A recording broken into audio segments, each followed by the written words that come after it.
Allahumma salli wa sallim wa barik ala sayyidina Muhammadin wa ala ali sayyidina Muhammad. Hasbunallah wa ni'mal wakil, ni'mal maula wa ni'mal nasir.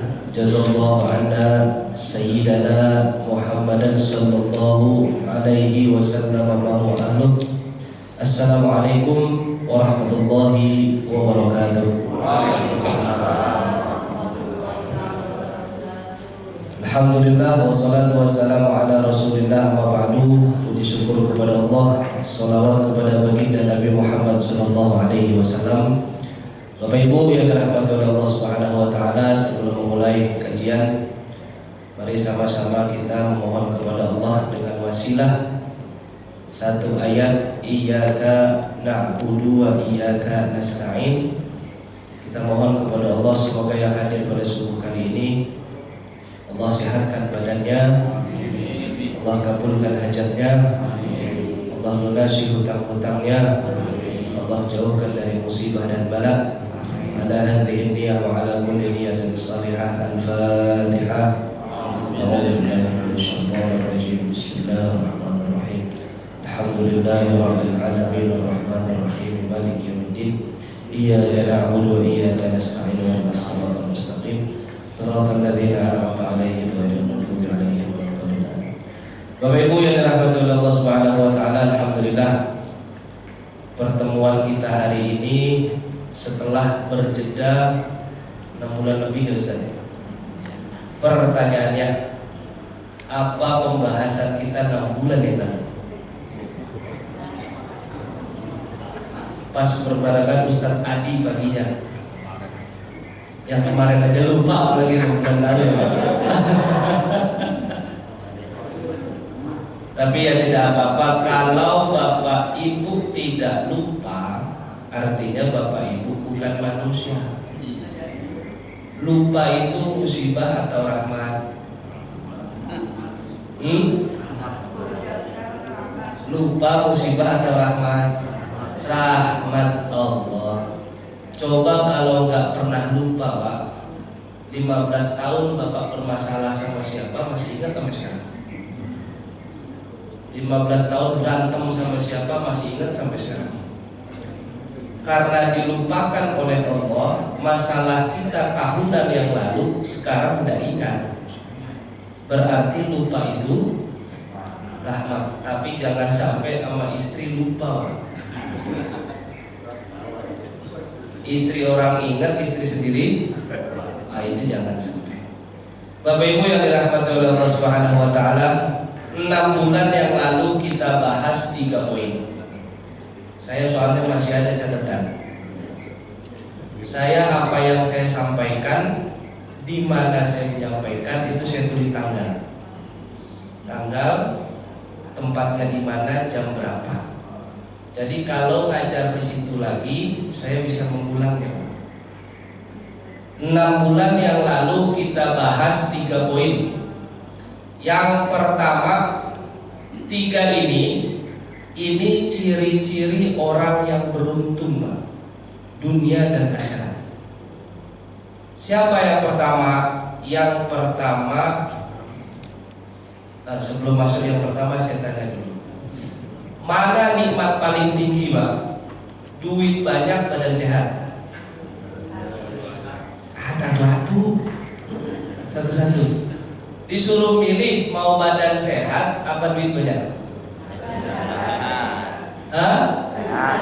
Badan sehat. Kalau badan sehat bisa cari duit banyak. Begitu berarti ya. Badan sehat nggak punya duit, nangis kan? Ya, berarti bukan nikmat itu. Ayo, nikmat paling tinggi apa? Badan sehat, uang banyak, Pak. Serakahnya satu-satu. Kalau orang bilang nikmat tertinggi badan sehat, ada orang badannya sehat nggak punya uang. Kalau nikmat tertinggi banyak uang, ada orang punya uang tapi sakitan. Jadi sebetulnya nikmat tertinggi itu apa setelah iman kepada Allah? Ada satu, Pak. kemarin sudah kita bahas 6 bulan yang lalu. Nikmat tertinggi yang Allah kasih buat hambanya, ditutup aib kita oleh Allah. Ini sudah paling tinggi. Ditutup aib oleh Allah. Imam Wasi dalam kitab Syiar A'lamil Nubala, beliau pernah bilang, "Lau kana lidzunubi rihun ma jalasa ilayya ahadun." Kalau aib dan dosa punya aroma yang busuk, aroma bau yang busuk, kira-kira ada nggak yang mau dekat sama kita kalau dibuka aromanya? Tidak ada, Pak. Dosa dan aib itu kan busuk aromanya. Karena ditutup oleh Allah, Bapak masih bisa duduk sebelah-sebelahan, masih bisa ngobrol, masih bisa berteman, masih bisa tertawa. Kenapa? Karena ditutup oleh Allah. Ada orang badan sehat, aibnya dibuka, sakit, Pak. Sakit. Orang binaragawan viral sempat, sehat kan dia, terbuka aibnya, ternyata dia LGBT. Sakit habis itu. Ada orang banyak uang, dibuka aibnya, miskin, koruptor itu. Banyak uang enggak dia? Dibuka aibnya oleh Allah, miskin. Ada orang badan sehat, uang banyak, aibnya dibuka, sakit dan miskin.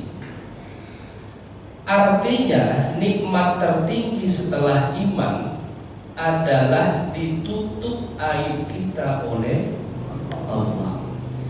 Jadi poin pertama 6 bulan yang lalu kita bahas itu, orang beruntung pertama adalah mereka yang aibnya ditutup oleh Allah. Di Mesir itu saya punya tetangga, saya panggil beliau Baba Muhandis. Beliau satu-satunya jamaah masjid sebelah rumah saya, Pak, yang saya nggak pernah bisa ngalahin beliau ke masjid. Nggak pernah bisa, selalu kalah. Satu waktu kita berangkat subuh jam 4, saya sudah ke masjid, beliau sudah ada. Kalah. Pertama kalah berarti ya. Saya masih muda, umur masih 20-an saat itu.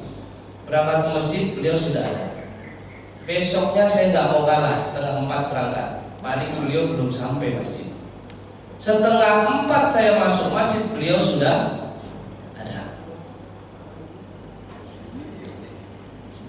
Nggak mau kalah lagi, Pak. Kalau gini ceritanya jam 3 lah saya berangkat. Jam 3 masuk masjid, beliau sudah ada.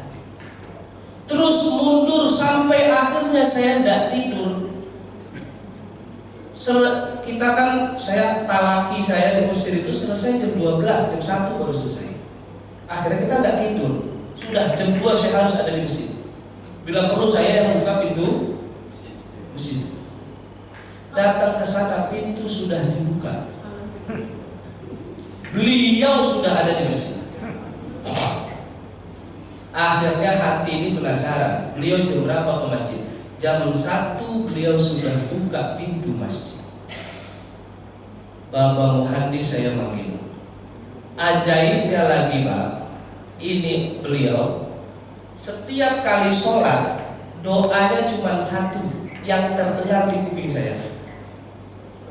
Pokoknya kedengaran suara bisik-bisik. Dan saya yakin ini orang bukan orang sembarangan.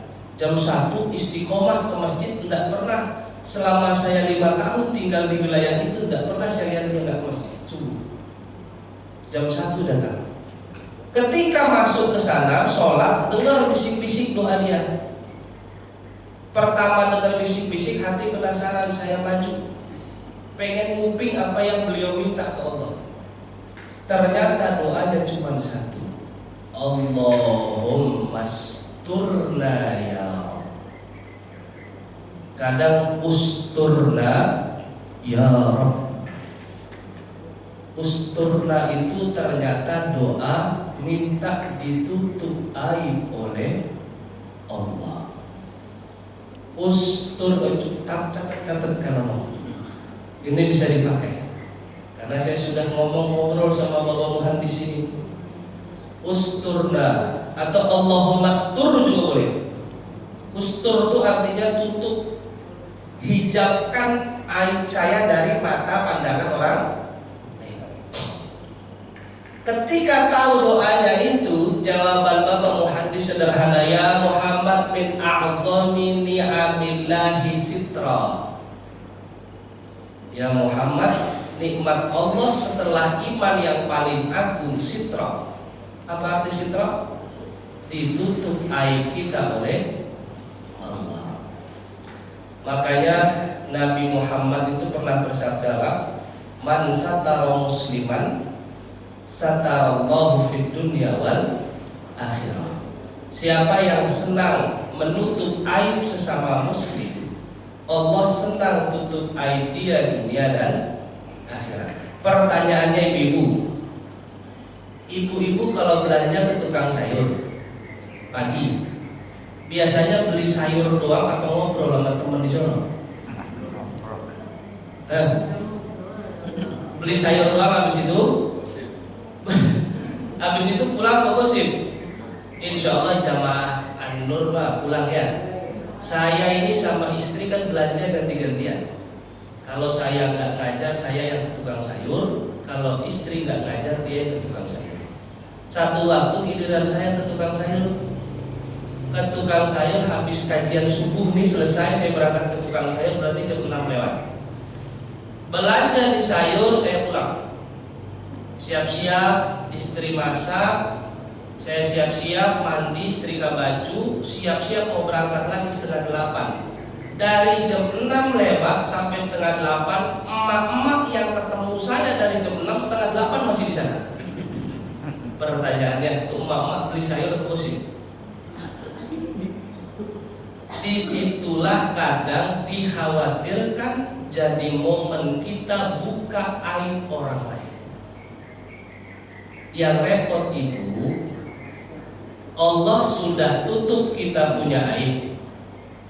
Gara-gara kita buka aib orang lain, Allah buka juga kita punya aib. Syekh Ali Jum'ah, saya punya guru masih hidup orangnya. Beliau bilang gini, tuba liman syaghalahu aibuhu an uyubin nas. Orang paling bahagia, paling keren, paling mantap, paling top, paling hebat adalah orang yang lebih sibuk ngurus aibnya sendiri ketimbang ngurus aib orang lain. Arti aib itu apa, Pak? Dosa termasuk aib enggak? Kekurangan termasuk aib enggak?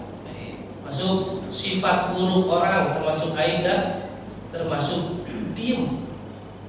Kalau tahu tentang orang lain seperti itu, diam.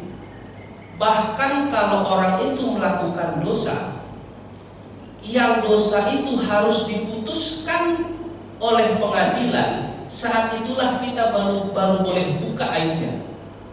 Selebihnya tidak boleh. Contoh, ada orang mencuri, Pak. Mencuri aib bukan?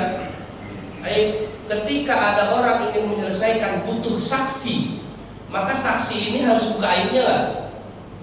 Buka, Pak. Itu baru dibolehkan dalam syariat. Selebihnya nggak boleh. Gibahin orang boleh kapan? 1, ketika di depan pengadilan. 2, boleh gibahin orang kapan? Ketika orang itu sudah terang-terangan bikin dosa dan semua orang tahu, untuk jadi pelajaran. Fulan bin Fulan sering mabuk aib bukan? Aib, tapi semua orang udah tahu kalau dia pemabuk. Maka kita boleh ngomong sama kita punya murid, jangan mabuk kayak Fulan bin Fulan. Gibah nggak sebetulnya? Gibah, tapi intinya, kalau Bapak Ibu tahu siapapun punya aib, kalau Bapak Ibu mau jadi orang bahagia, tolong tutup aib dia. Nabi Muhammad itu orang paling senang nutup aib orang. Apa contohnya? Ada perempuan mana tas saya? Ada mengambil contohnya. Ada perempuan berzina.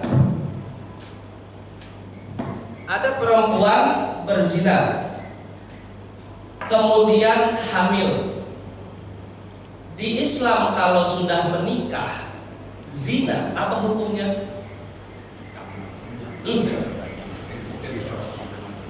Sudah menikah zina, hukumnya cambuk itu untuk yang belum nikah. Kalau yang sudah menikah zina, hukumnya rajam, pendem ke tanah, sambit batu sampai mati. Itu namanya rajam. Rajam itu artinya sambit, rajmun, sambit sampai meninggal. Ini perempuan sudah menikah berzina. Karena imannya tinggi sekali nih perempuan, datang dia ke Nabi. Ya Rasulullah, ini zanaitu. Laporan langsung, ya Rasulullah, aku sudah berzina. Dia buka aibnya nggak Pak depan Nabi? Hah? Bukan enggak? Buka. Apa yang dilakukan Nabi? Langsung merajam dia apa Nabi suruh dia pulang? Cara Nabi nutup aib orang ajaib, bukan ajib luar biasa. Ketika perempuan buka aib di depan Nabi Rasulullah, ini zina itu. Nabi memalingkan wajahnya. Perempuan sini, Nabi malingin wajahnya, seolah-olah Nabi tidak mendengar. Berharap itu perempuan pulang supaya diem. Lu kalau habis bikin dosa, diem, urusannya sama Tuhan. Gak usah cerita ke siapapun. Habis bikin dosa tahu taubat. Karena kalau ada saksi, maka hukum hak harus dijalankan. Hak itu hukuman Islamnya, rajam tadi. Ketika lapor ke Nabi, Nabi maling muka. Perempuan yang malah nyamperin Nabi di sini. Saya bilang tadi kan imannya sangat kuat. Khawatir Allah murka, lebih baik dirajam daripada Allah marah. Nabi malingin muka lagi Pak ke sana. Perempuan ngapain kira-kira? Nyamperin lagi ke sini. Sampai Nabi malingin muka ke sini. Berarti berapa kali paling? 1, 2, 4. Pokoknya di kitab itu 4 kali Nabi malingin wajah.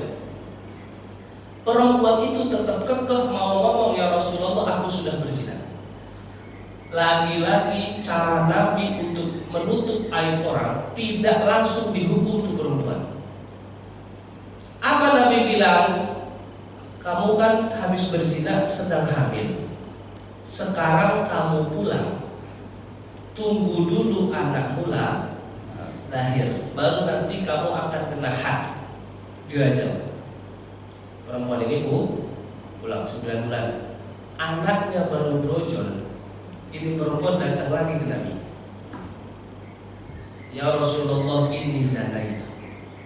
Padahal anaknya baru lahir. Padahal Nabi nyuruh dia pulang pertama supaya dia lahir anaknya, jangan balik lagi udah. Tujuan Nabi biar dia pulang, udah tutup aibnya, taubat kepada Allah, udah diem. Jangan bongkar lagi aib kepadaku dan gak usah datang kepadaku lagi. Karena di riwayat ini Nabi tidak mewajibkan perempuan itu balik lagi. Kalau Nabi mewajibkan, artinya perempuan itu mau gak mau harus balik. Nabi cuma nyuruh pulang, lahirkan anakmu, kata Nabi. Berarti kan Nabi pengen tutup aib di perempuan supaya tidak kena had. Saking tingginya nih iman perempuan, dia balik lagi. Nabi bilang, anakmu sudah disusui belum? Susui dia dulu haulaini kamilaini. Kasih ASI dia selama 2. Kan di Quran begitu ya. Zaman dulu Bu, kenapa anak-anak kuat? Karena anak dikasih ASI selama 2 tahun. Arab itu jarang pakai sufor.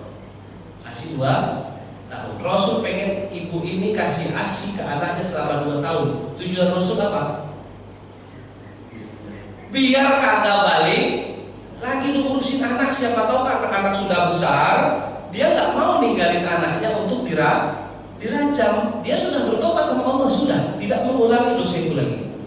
Anaknya sudah disusui 2 tahun, udah gede anaknya, perempuannya ngapain? Balik lagi, Pak. Saking tingginya iman. Karena Rasul tidak punya lagi alasan untuk suruh perempuan ini pulang secara syariat, akhirnya di perempuan dirajam oleh Rasul. Begini cara Rasul menutup aib orang, betul-betul ditutup gimana pun caranya. Jadi Bapak Ibu, kalau tahu tetangga punya aib, diem. Saudara punya aib, diem. Saya punya murid kalau mau cerita tentang aib, kita bikin dulu perjanjian. Kamu mau cerita sama saya untuk sekedar cerita atau mau minta solusi? Tapi kalau sekedar cerita, kamu mending pulang, supaya saya tidak dengar. Tapi kalau kamu datang mau minta solusi atas masalah, silakan. Berarti saya posisinya sebagai hakim. Banyak kejadian datang ke rumah saya jam 8 malam suaminya, jam 8 pagi besok istrinya. Ini berdua berantem, mau cerai. Datang ke kita minta ditengahi. Jam 8 malam suaminya, 8 pagi istrinya, besok malamnya jam 8 saya kumpulkan dua-duanya. Otomatis kita mendengar aib. Untuk menyelesaikan itu boleh, tapi kalau sekedar curhat jangan, supaya kita tidak mendengar aib orang lain. Baik Bapak Ibu yang dirahmati oleh Allah, itu yang pertama. Allah senang hambanya menutup aibnya sekalipun sama orang tua sendiri. Habis bikin dosa, solusinya bukan ngumbar kemana-mana, bukan cerita kemana-mana untuk cari simpati, untuk cari apa, diam tobat. Ada orang habis zina, bangga cerita ke temennya, itu cewek yang ono yang lu pada rebutin lo, udah habis sama gue tuh. Anak zaman sekarang gitu ngomongnya. Habis main judi, saya lagi duduk di warung sambil nunggu teman, warungnya masih ada Pak. Tiba-tiba sebelah saya abang-abang Gojek pada cerita, wah kemarin habis main judi online dapat jackpot wah. Main judi slot Pak, itu kan dia ngumbar aib. Orang jadi tahu kalau dia pemain judi. Intinya aib sendiri jangan dibuka, aib orang jangan dibuka. Itu yang pertama. Yang kedua, ciri orang bahagia adalah laki-laki yang masih punya 3 busur panah. Bukan 3 busur. Kalau busur panah itu kan segitiga Bu ya, ujungnya dia. Pernah lihat busur kan? Panah-panahan supaya tajam itu kan ada 3. Laki-laki yang punya 3 busur ini, yang masih ada busurnya, ujung 3 ya, ini laki-laki yang beruntung. Yang punya ini ya, bukan berarti yang nggak punya nggak beruntung, tapi yang punya ini keberuntungannya sempurna. Siapa dia? Laki-laki yang ibunya masih hidup, ya. Laki-laki yang istrinya masih hidup, laki-laki yang punya anak perempuan. Dia beruntung sekali, beruntungnya sempurna. Karena langit ini hijabnya akan terbuka jika 3 busur ini sudah mulai doa. 1, ibu, kan doa ibu tidak ada yang bisa menghalangi. Yang kedua, doa istri yang soleh. Yang ketiga, doa anak yang taat kepada orang tua. Laki-laki yang punya ini laki-laki yang beruntung. Makanya ibu saya itu ketika ibunya meninggal, beliau bilang kaki saya, busur saya hilang 1. Saya harus lebih kuat lagi untuk berdoa. Enggak lama istrinya meninggal, itu nangisnya luar biasa. Ya Syekh, kenapa? Kita kan nanya, ya Syekh, kok nangisnya agak lebih berat sekarang? Ya Muhammad, saya tinggal punya 1 busur. Karena tinggal anak perempuan beliau. Jadi laki-laki yang masih ada ini tolong dimanfaatin betul-betul. Bapak-bapak istrinya masih hidup ya Pak ya? Apa sudah meninggal? Yang masih hidup pas banget ini. Sekarang hari 10 Muharram. Ada riwayat man wasa'a ala iyalihi wasa'allahu fi umurihi. Barang siapa yang hari 10 Muharram menyenangkan keluarganya, maka Allah akan menyenangkan urusan dia, memudahkan urusannya, menggampangkan urusannya. Jadi bapak-bapak yang bininya masih hidup, bawa ke toko emas hari ini. Buru-buru.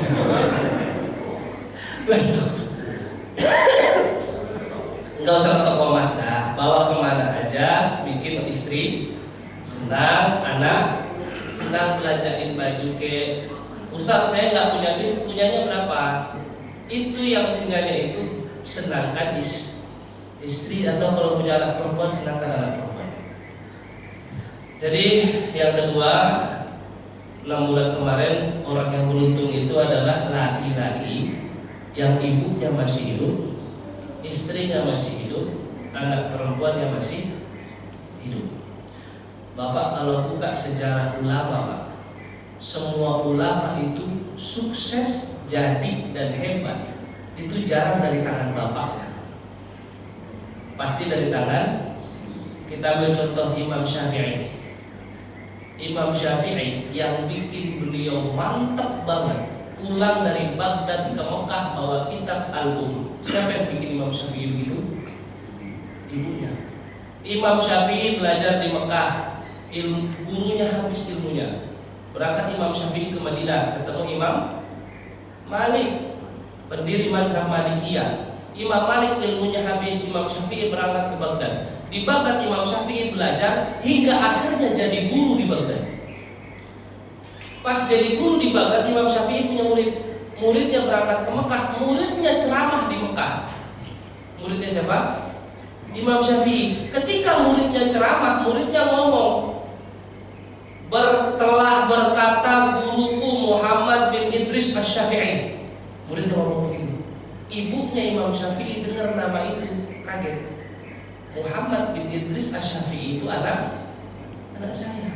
Ibunya nanya ke Syekh tadi, siapa yang kau sebut tadi Muhammad bin Idris Syafi'i? Beliau orang hebat di Baghdad, beliau guruku. Ibunya bilang itu anak saya. Kata ibunya tadi guru bilang sama Muhammad bin Idris Asy-Syafi'i, suruh dia pulang kalau dia mau pulang. Imam Syafi'i pulang tuh dari Baghdad, Irak, bawa ratusan kontak, bawa harta benda, bawa makanan, bawa buah, semua dibawa. Pas sampai Mekah, suruh muridnya nemuin ibunya. Ibunya nanya, anak saya si Syafi'i dari Baghdad pulang bawa apa? Muridnya dengan bangga cerita, oh Syafi'i bawa kontak ratusan. Ibunya marah. Apa kata ibunya? Saya suruh dia pergi dari rumah untuk cari ilmu, bukan cari dunia. Kalau dia mau ketemu saya, tinggalkan dunianya, bawakan ilmu kepada saya. Syafi'i jual semua, bagiin semua hartanya, bagiin semua hartanya, datang ke rumah cuma bawa badan sama bawa kitab yang beliau tulis. Jadi hampir rata-rata ulama itu jadi busur panahnya yang ada di ibunya. Uwais Al-Qarni jadi orang yang terkenal di langit, tidak terkenal di bumi karena siapa? Ibunya.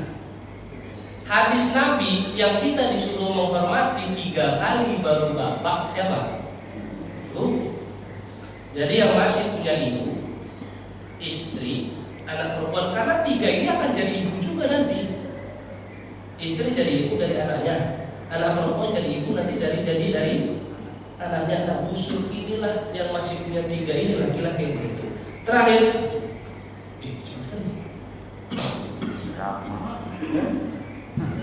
Terakhir, orang yang paling bahagia itu orang yang megang 4. Man arada anisan fallahu yakfih, wa man arada jalisan fal Qur'an yakfih, wa man arada ghaniyan fal qana'atu takfih, wa man arada mau'izan fal mautu yakfih. Ini ibu-ibu kalau mau masuk dalam, kalau Yang pertama ditutup aib kita dapat. Yang kedua kita dapat ada yang sudah hilang, ada yang masih ada. Yang ketiga kalau mau dapat juga pegang 4 rumus ini. Man arada anisan fallahu yakfi. Orang yang menjadikan Allah tempat bersandar, hidupnya bersandar, hidupnya tenang.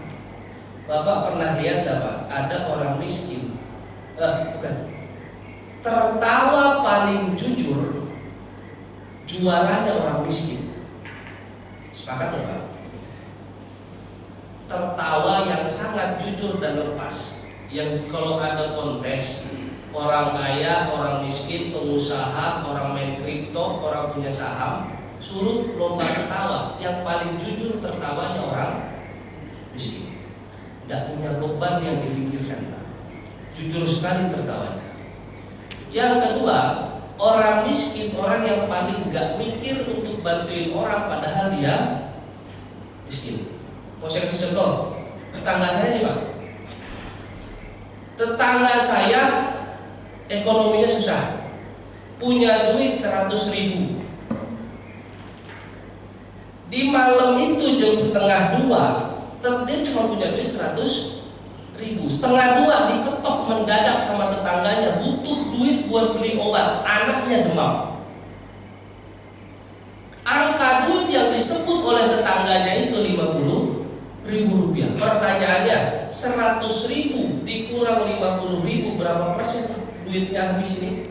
Hartanya 50%. Artinya dia cuma punya duit sisa terakhir 100.000. 50% duitnya dipinjam tetangga. Ini orang miskin ngasih apa enggak kira-kira? Ngasih Pak. Langsung dikasih, dibawa duit 100.000 beli obat. Ternyata cuma terpakai 50.000. Dia rela ngasih 50.000, 50% dari hartanya buat tetangganya yang susah. Pertanyaan saya, Bapak punya duit 1 miliar, 50% dari 1 miliar berapa? Kalau orang Masjid An-Nur minta duit 500.000 buat renovasi kamar mandi, ngasih gak? Oh diem? Sama-sama 50% kok. Sama kali 50%. Harta terakhir orang miskin 100.000. Harta terakhir orang kaya 1 miliar. Orang miskin tetangganya butuh 50% dari duitnya buat beli obat, berarti 50.000. Orang kaya Masjid An-Nur pengen renovasi depan, pengen ngerapihin, pengen apa buat rumah juga, butuh 50% dari hartanya si orang kaya. Kira-kira ngasihnya mikir apa enggak? Ustaz, jangan sama ini itu nggak sama itu. Sama Pak, sama-sama 50%. Bedanya di mana? Betul nggak? Bedanya nolnya lebih banyak Ustaz, ngomong gitu. Nggak bisa. Makanya saya katakan orang paling jujur dengan takdir Tuhan itu orang miskin. Karena tingkat kepasrahan dia, tingkat ketenangan dia dapat karena bergantung kepada Allah yang luar biasa. Man arada anisan fallahu yakfi. Orang yang mau tenang, maka cukup Allah jadi penenang. Kenapa orang dengerin Quran pakai headphone tidurnya cepat banget ketimbang dengerin lagu musik-musik? Ibu kalau ngantuk banget nggak bisa tidur, insomnia, dengerin Quran, tiba-tiba terap aja. Bukan karena setan, karena ketenangan itu ada di sana. Bapak Ibu kalau lagi stres, ambil wudu, sujud, doa sama Allah, nangis-nangis, itu enak sekali rasanya. Berangkat umroh di depan Ka'bah, mohon kepada Allah dengan segala kondisi dan kesulitan hidup, itu enak sekali rasanya. Maka yang mau tenang hidupnya jadikan Allah sebagai penenang. Yang kedua, waman aroda jalisan Allah yakfi. Satu-satunya teman yang tidak akan berkhianat dan pasti mendampingi kita untuk bagus. Siapa itu Pak? Al-Quran. Man arada jalisan. Jalisan itu artinya teman duduk. Barang siapa yang pengen punya teman hidup yang tidak akan pernah berkhianat, tidak akan pernah mengecewakan, tidak akan pernah menyusahkan, dan selalu memberikan arah yang baik, itu satu-satunya cuma Al-Quran. Saya punya santri hafal Quran banyak, mau di pesantren Sudimara, mau di sini. Itu semua santri yang hafal Quran, Bapak Ibu, sepertinya hidup mereka kok yang terjamin semua. Hidupnya enak, rizkinya tercukupi, hidupnya seperti tidak ada masalah. Ketika kita cek, ternyata ya apapun yang dia lakukan, Al-Quran jadi teman. Oh, dia hafal kok, Al-Quran dia bawa kemana-mana. Yang ketiga, waman arada ghaniyan fal qana'atu takfih. Orang bahagia, orang paling kaya di dunia siapa? Orang paling kaya di dunia Bill Gates, Jeff Bezos, Elon Musk, Mark, siapa lagi? Nabi Sulaiman, mantap. Nggak sebut semua saya. Itu udah kaya paling tinggi, sudah gak ada lawan. Yang sekarang siapa lagi? Microsoft siapa dirinya? Bill Gates kan? Ada lagi kemarin pemilik jam tangan JN Jiko. Oh, orang kaya lah. Ternyata orang paling kaya bukan mereka menurut sudut pandang Islam. Orang paling kaya adalah orang yang paling merasa cukup berapapun rezeki yang Allah kasih. Waman arada ghaniyan fal qana'atu takfih. Yang pengen jadi orang paling kaya, hadirkan rasa cukup berapapun jumlah rezeki yang Allah kasih. Saya punya bukan tetangga, kenalan, beliau tukang sampah. Kalau tidak salah di sini saya pernah ceritakan. Kalau di Masjid Asakina saya sudah ceritakan, Ibu Wid hafal cerita ini. Tukang sampah, saking laparnya Pak, saking laparnya, nggak punya uang, ini dia nguprak-nguprak tempat sampah. Tidak apa-apa lah saya sebut namanya ini karena ibrohnya luar biasa. Saya manggil beliau Ammu Husin. Ammu itu artinya paman. Orang lain manggil beliau dengan sebutan Husin. Beliau kerjanya ya bersihin sampah-sampah di gang-gang. Satu waktu saya mau kuliah jam 7:30 pagi, ngelihat beliau lagi nguprak-nguprak sampah. Ketika lagi nguprak-nguprak sampah, saya tanya, ya Amin Husin Ta'amin ini, kamu ngapain di situ? Lagi ngapain? Ya Muhammad, saya sedang lapar. Kok lapar di situ, Ammu Husin? Saya lagi nyari anak untuk Badawiril Aish, kata dia. Saya lagi nyari roti gandum, ish. Ada roti, nggak apa ya? Sudah bisa. Wasaiul itu rotinya bentuknya bulat. Taruhlah ini roti ish, bentuknya bulat. Makanan pokok di Mesir itu roti ini, gandum, namanya ish. Beliau lagi nyari roti ish buat beliau makan dari tempat sampah. Kenapa? Nih, Badawil ish Fisibalah yang Ami Hasan. Kenapa kamu cari is di tempat sampah? Muhammad, biasanya orang habis makan is nggak habis, isnya dibawa ke tempat.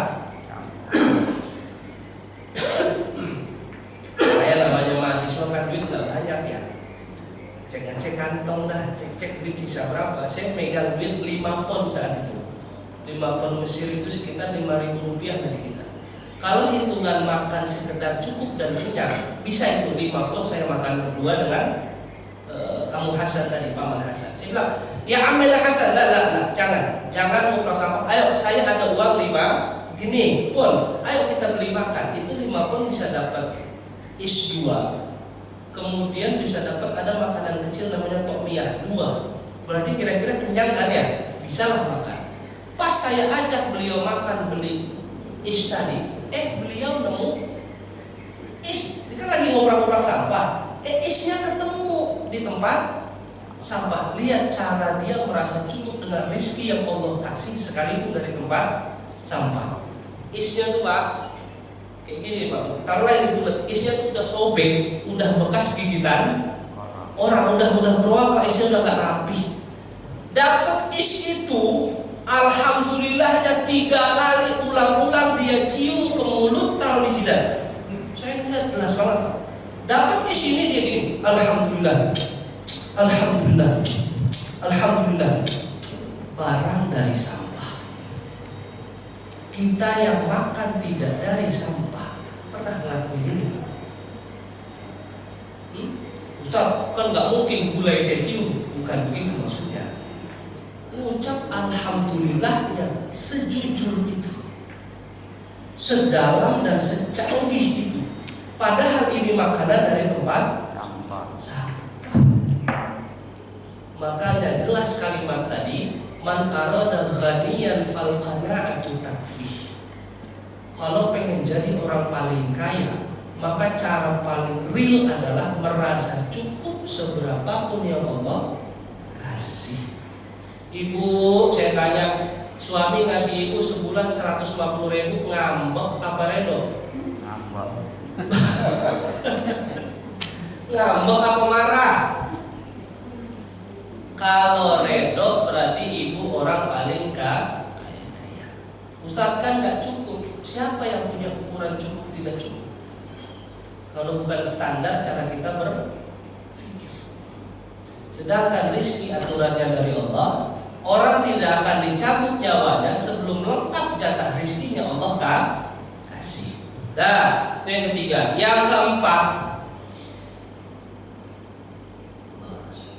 waman arada wa'izan fal mautu yakfi.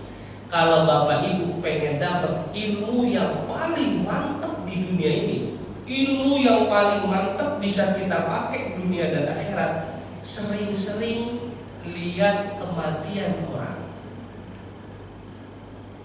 Ini nasihat paling dalam Pak buat kita. Kalau sering melihat kematian orang, karena nanti kita akan juga ketemu seperti itu. Kita dengar cerita atau menyaksikan sendiri ada orang meninggalnya senyum, aromanya wangi, sebelum meninggal ternyata meninggalnya lagi sujud. Kira-kira pelajaran bagus gak buat kita? Pelajaran.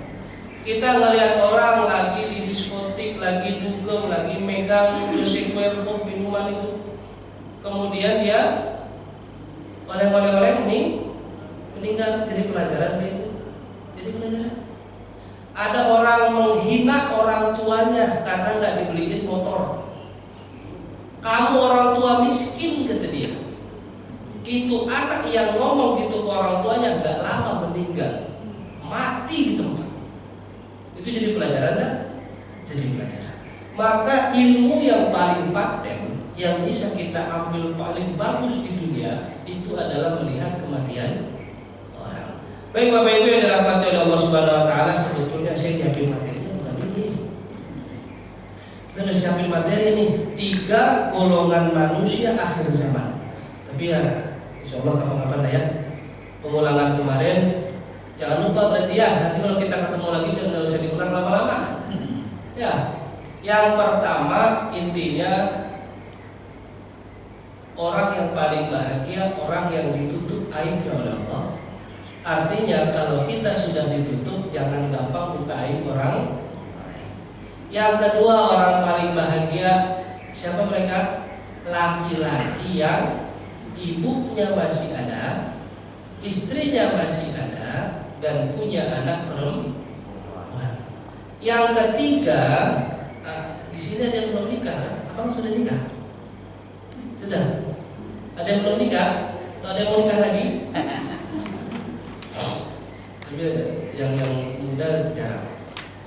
Kalau sudah punya itu bahagia. Yang ketiga adalah orang yang mencari ketenangan cuma ke Allah, bukan ke barang haram, bukan ke dosa, bukan ke tempat haram. Yang kedua, orang yang menjadikan Al-Quran itu sebagai teman. Yang ketiga, orang yang senantiasa merasa cukup berapapun rezeki yang Allah kasih. Yang keempat, orang yang sering belajar melihat bagaimana proses kematian orang lain. Baik Bapak Ibu yang dirahmati Allah Subhanahu wa taala, semoga apa yang disampaikan bisa bermanfaat. Wassallallahu ala khairi Muhammadin wa ala alihi washabihi ajmain rahmatullahi walhamdulillahirabbil alamin. Baik, hadirin yang dirahmati Allah Subhanahu wa taala, ini ada kajian kita pada kesempatan hari ini yang mengangkat tema orang-orang yang beruntung. Silakan bagi teman sekalian yang ada yang perlu ditanyakan dengan materi atau yang kurang paham, ataupun bisa materi yang lain yang mungkin perlu ditanyakan. Ada bawa dari bapak-bapak dulu, silakan ada. Atau dari ibu, silakan Bu Haji Sri Indarti atau Ibu untuk mengawali pertanyaan hari ini, silakan. Assalamualaikum warahmatullahi wabarakatuh. Pak Ustaz, ya pertama kali saya bicara mengenai ghibah. Apakah arti atau apakah maksud kata ghibah itu? Terima kasih. Wassalamualaikum warahmatullahi wabarakatuh. Ghibah pengertiannya zikruka akhaka bima yukrah. Ghibah itu kan bahasa Arab. Pengertian ghibah dalam bahasa Arab juga zikruka akhaka bima yukrah, membicarakan orang lain tentang hal-hal yang tidak baik yang ada pada dirinya. Contoh,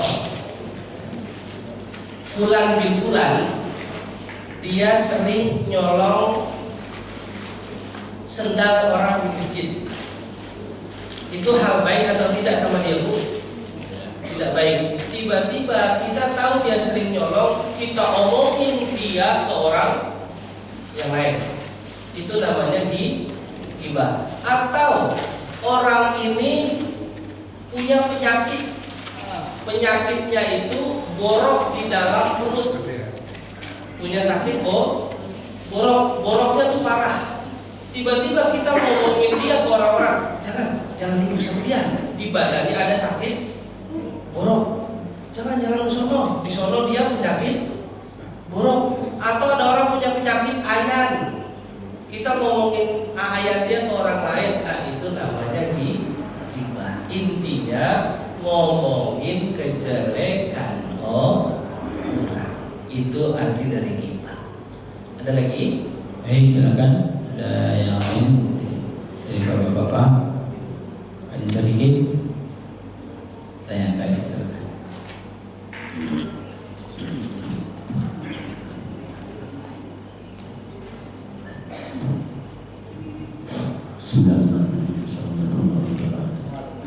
Kalau saya tadi dia punya laki itu, punya orang tua, istri dan punya anak perempuan. Kenapa? Karena laki mah berbeda.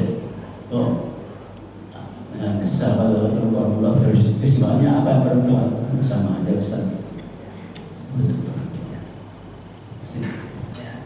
Jadi karena tadi juga saya sudah jelaskan tentang hadis 3 perempuan ini nanti akan jadi ibu juga, Pak. Karena penghormatan Nabi kepada perempuan 3 ini, karena mereka suatu saat akan jadi ibu. Itu satu. Yang kedua, ibu kita itu kan doanya laisa lahu hijab laisa laha hijab bainaha wa bainallah. Doa seorang ibu itu tidak ada hijab antara dia dengan Allah. Laki-laki yang masih ada ibunya, maka dia beruntung. Perempuan, kenapa istri? Kenapa istri ini dikatakan laki-laki yang beruntung kalau masih punya istri, Pak? Urusan dunia, urusan bumi itu urusan laki-laki. Tapi urusan langit itu urusan perempuan. Bapak yang cari duit, yang tahajud siapa? Bagusnya istri. Bukan berarti suami habis kerja kagak tahajud. Karena bukan istri itu yang mendorong. Nabi Muhammad ketika dakwah Islam pertama kali, Siapa yang menguatkan? Anak teman laki-lakinya atau istrinya? Nabi Muhammad bilang zamiluni, zamiluni, kata Nabi. Selimuti saya, diselimuti sama Sayyidah Khadijah. Istri Nabi juga yang ketika mau meninggal ngomong ini ke Nabi, ya Rasulullah, jika aku meninggal dan engkau masih terus berdakwah dan tidak ada lagi yang bisa engkau gunakan untuk berperang di jalan Allah, untuk mengembangkan dakwah, kamu gali kubur saya. Siapa tahu tulang belulang saya bisa dijadikan alat atau bantuan untuk kamu dakwah. Itu keberadaan istri. Suami belangsak, kalau istri nggak soleha bisa jadi soleha. Bisa. Suami soleh, istrinya belangsak, bisa belangsak juga nggak? Bisa. Makanya bukan berarti anak laki-laki dikesampingkan.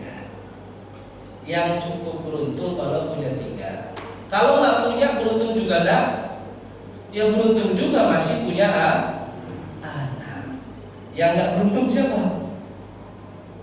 Yang nggak beruntung siapa, Pak? Nggak ada, semuanya beruntung. Orang yang punya istri nggak punya anak beruntung nggak dia? Beruntung, masih punya istri, Pak. Suami istri perempuan, suaminya miskin, kerjaannya tidur, nonton, makan, mancing, umpama. Istrinya ini harus dikatakan orang beruntung atau orang kurang beruntung?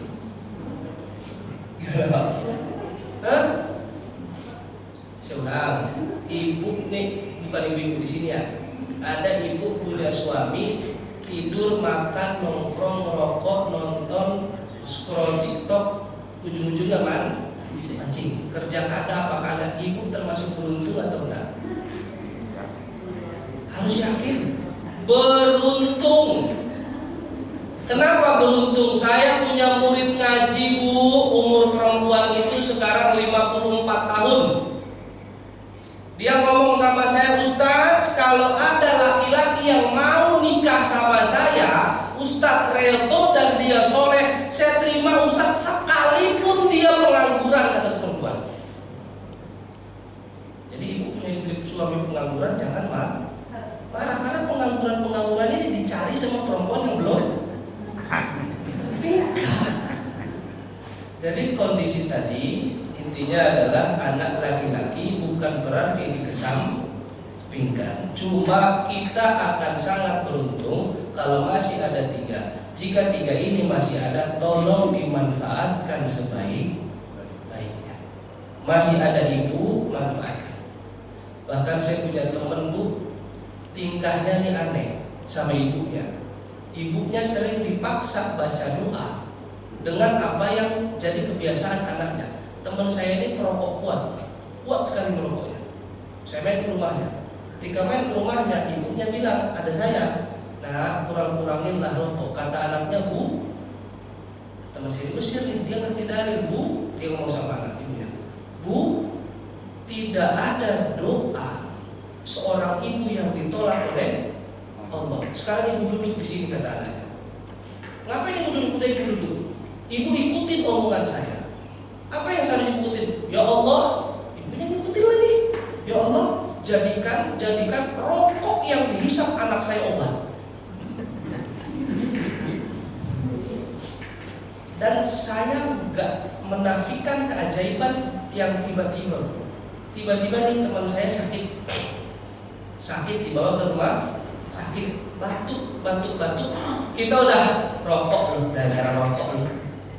Dicek dokter, paru-parunya bersih. Ternyata dia punya kayak cairan apa gitu yang bikin batuk, adalah nama penyakitnya, tapi tidak berkaitan sama rokok. Bisa jadi nggak doa yang maksudnya yang rokok jangan pakaiin omongan saya dalim ya. Ini saya cerita bahwa betapa ajaibnya doa seorang ibu.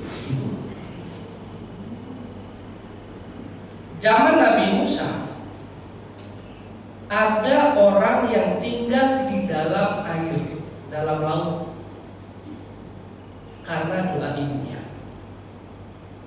Saya lupa cuma namanya. Ibunya doa, ya Allah, tempatkanlah anak saya di saat hidupnya di tempat yang tidak ada satupun jin dan setan mampu menggodanya. Dikabul oleh Allah, tinggal di dalam. Jadi intinya begitu Pak. Keberuntungan kita karena doa-doa 3 orang ini cukup dasar. Anak laki biasanya doain orang tuanya banyak apa dikit? Anak laki, bapak kan laki, doain ibu orang tua bapak rajin atau kurang? Jujur aja, saya juga laki, kurang. Kadang lupa, tapi kalau perempuan nggak ada kadang lupa. Baik Bapak Ibu yang dirahmati Allah Subhanahu Wa Taala. Baik hadirin yang dirahmati Allah Subhanahu Wa Taala, dikarenakan waktu sudah menjelang siang, karena itu Ustaz untuk memberikan kesimpulan dan mengakhiri dengan doa.